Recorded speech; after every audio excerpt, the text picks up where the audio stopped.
Hello दोस्तों, स्वागत है आपका आपके अपने यूट्यूब चैनल स्टडी जीके में, जिस पर आज दिनांक 4 सितंबर 2020 को हम आपके लिए लेकर हाजिर हैं करंट अफेयर से कुछ महत्वपूर्ण क्वेश्चंस जो आपकी आने वाली परीक्षाओं के लिए इम्पोर्टेंट हो सकते हैं। तो चलिए बिना देरी के हम आगे बढ़ते हैं अपने पहले क्वेश्चन की तरफ, जो कि कुछ इस प्रकार है। ब्रिटिश पत्रिका प्रोस्पेक्ट ने इनमें से किसे टॉप थिंकर 2020 चुना है? पहला आपका ऑप्शन है के शैलजा, बी जेसिका ऑर्डेन, सी कमला हैरिस, डी ममता बनर्जी। दोस्तों जो आपका पहला ऑप्शन के शैलजा है, ये बिल्कुल राइट है, इस पर हम टिक लगा देते हैं। दोस्तों के शैलजा भारत के केरल राज्य की स्वास्थ्य मंत्री हैं और कोरोना काल में इनके सराहनीय निर्णयों के कारण इन्हें टॉप थिंकर 2020 चुना गया है। दोस्तों के शैलजा को के शैलजा शिक्षिका के रूप में भी जाना जाता है। यहाँ बात आई है केरल राज्य की, तो केरल राज्य के बारे में हम कुछ महत्वपूर्ण तथ्य जान लेते हैं। दोस्तों केरल राज्य की जो राजधानी है वो तिरुवनंतपुरम है और जो इसके मुख्यमंत्री हैं वो पिनरई विजयन हैं। इसके कुछ उपनाम भी हैं, जैसे मसालों का बगीचा, भगवान का अपना देश और नारियल की भूमि। दोस्तों आगे बढ़ते हैं हम अपने अगले क्वेश्चन की तरफ, जो कि कुछ इस प्रकार है। देश का पहला ग्रामीण मतदान जागरूकता केंद्र कहाँ खोला जाएगा? दोस्तों क्वेश्चन एक बार फिर सुन लीजिए। देश का पहला ग्रामीण मतदान जागरूकता केंद्र कहाँ खोला जाएगा? आपके ऑप्शन है कोलकाता, बी नई दिल्ली, सी जयपुर, डी आपका ऑप्शन है पटना। तो दोस्तों जो आपका ऑप्शन सी है ये बिल्कुल राइट है, इस पर हम टिक लगा देते हैं। दोस्तों जयपुर को पिंक नगरी या गुलाबी नगरी भी कहा जाता है। जयपुर शहर भारत संघ के सबसे बड़े राज्य राजस्थान की राजधानी है। इसकी स्थापना जो है वो आमेर के राजा सवाई जयसिंह द्वितीय ने की थी। जुलाई 2019 में यूनेस्को ने इसे वर्ल्ड हेरिटेज सिटी का दर्जा दिया है। दोस्तों अब आगे बढ़ते हैं हम अपने अगले क्वेश्चन की तरफ।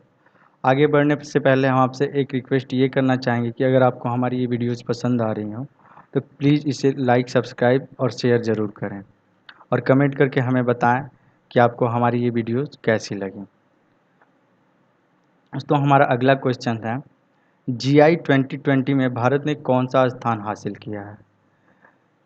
आपका ऑप्शन है ए 48वां, बी 52वां, सी 46वां, डी 56वां। तो दोस्तों आपका जो ऑप्शन ए है 48वां, ये बिल्कुल राइट है, इस पर हम टिक लगा देते हैं।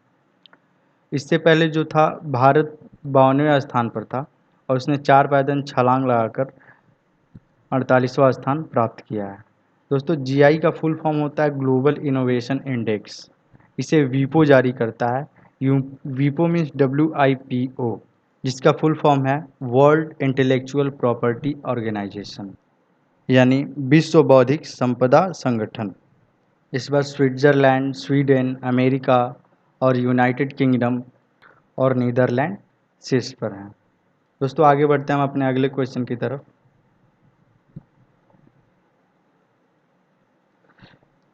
क्वेश्चन नंबर 4 है, हाल ही में चेतन चौहान का निधन हुआ, वे किस खेल से संबंधित थे? आपके ऑप्शन है क्रिकेट, बी आपका ऑप्शन है हॉकी, सी रग्बी, डी फुटबॉल। तो दोस्तों जो आपका ऑप्शन ए है क्रिकेट, ये बिल्कुल राइट है, इस पर हम टिक लगा देते हैं। दोस्तों चेतन चौहान जो है वो भारत के एक क्रिकेट प्लेयर थे। इन्होंने भारत के लिए 40 क्रिकेट मैच खेले हैं, सॉरी टेस्ट क्रिकेट खेले हैं। ये national institute of fashion technology के चेयरमैन भी रह चुके हैं। ये उत्तर प्रदेश में खेल व युवा मामले मंत्री थे। इनका हाल ही में 16 अगस्त 2020 को गुरुग्राम के मेदांता हॉस्पिटल में निधन हो गया। दोस्तों हम आगे बढ़ते हैं अपने अगले क्वेश्चन की तरफ। हाल ही में 4 से 14 वर्ष के बच्चों के लिए अखबार की शुरुआत की गई है, उसका नाम क्या है? दोस्तों आपके ऑप्शन ए है the young mind, the youth world, the young intelligence, the young brilliance. तो दोस्तों जो आपका ऑप्शन ए है द यंग माइंड, ये बिल्कुल राइट है, इस पर हम टिक लगा देते हैं। दोस्तों इस अखबार की शुरुआत 4 से 14 वर्ष के बच्चों के लिए हुई है और इसकी शुरुआत जो है वो नेहा बजाज और नीलम सेठी नाम की दो युवा उद्यमियों ने की है। इसकी शुरुआत जो है असम के गुवाहाटी शहर में हुई है और गुवाहाटी जो है वो असम का सबसे बड़ा शहर है। दोस्तों इस अखबार की शुरुआत इसलिए की गई है ताकि जो छोटे छोटे बच्चे हैं 4 से 14 वर्ष के, उनकी क्रिएटिव थिंकिंग को आगे बढ़ाया जा सके। तो आगे बढ़ते हैं हम अपने अगले क्वेश्चन की तरफ। USISPF 2020 का विषय क्या है? दोस्तों जो आपका ऑप्शन है A, US India navigation climate action, B, US India navigating new challenges, C, US India navigating ease of doing business, D आपका ऑप्शन है US India navigating challenges of air quality. तो दोस्तों जो आपका ऑप्शन बी है US India navigating new challenges, ये आपका option सही है। दोस्तों USISPF का फुल फॉर्म है US India strategic partnership forum. इसके तीसरे समिट को 3 सितंबर 2020 को हमारे प्रधानमंत्री माननीय श्री PM मोदी जी ने संबोधित किया। दोस्तों हम आगे बढ़ते हैं अपने अगले क्वेश्चन की तरफ, जो कि इस प्रकार है। एक परिवार एक नौकरी योजना निम्नलिखित में से किस राज्य में शुरू की गई है? जी हाँ दोस्तों, एक परिवार एक नौकरी योजना निम्नलिखित में से किस राज्य में शुरू की गई है? आपके ऑप्शन है उत्तर प्रदेश, बी महाराष्ट्र, सी गुजरात, डी सिक्किम। तो दोस्तों जो आपका ऑप्शन डी है सिक्किम, ये बिल्कुल राइट है। इस योजना का शुभारंभ जो है सिक्किम राज्य के मुख्यमंत्री पवन कुमार चामलिंग ने जनवरी 2019 में किया था और इसका अमलीकरण जो है राज्य सरकार के अधीन है। दोस्तों आगे बढ़ते हैं हम अपने अगले क्वेश्चन की तरफ। संयुक्त राष्ट्र ने पौधों के स्वास्थ्य हेतु अंतर्राष्ट्रीय वर्ष में निम्न में से किसे घोषित किया गया है? आपके ऑप्शन हैं 2018, 2020, 2016 और 2010। तो दोस्तों जो आपका ऑप्शन बी है वो 2020 यानी ये सही, बिल्कुल सही है।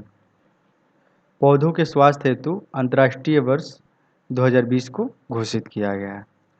दोस्तों यहाँ बात आई है संयुक्त राष्ट्र की, तो इसके बारे में कुछ बातें जान लेते हैं। दोस्तों इसका मुख्यालय जो है वो न्यूयॉर्क में है और इसके जो महासचिव हैं वो एंटोनियो गुतारेस हैं। दोस्तों आगे बढ़ते हैं हम अपने अगले क्वेश्चन की तरफ, जो कि कुछ इस प्रकार है। क्वेश्चन नंबर 9 है हमारा, Wuhan diary dispatches from A quarantine city के लेखक कौन है? आपके ऑप्शन ए हैं योंग मिंग ली, बी आपका ऑप्शन है मिंग चोंग, सी फांग फांग, डी वुंग चुंग। ये सारे नाम कुछ चाउमिंग जैसे लग रहे हैं, लेकिन आपको इन्हीं में से एक चुनना है। तो दोस्तों आपके जो ऑप्शन हैं फिर दोबारा बता देता हूँ। ए आपका ऑप्शन है योंग मिंग ली, बी मिंग चोंग, सी फांग फांग, डी वांग चुंग। तो दोस्तों आपका जो ऑप्शन है सी, ये बिल्कुल राइट है।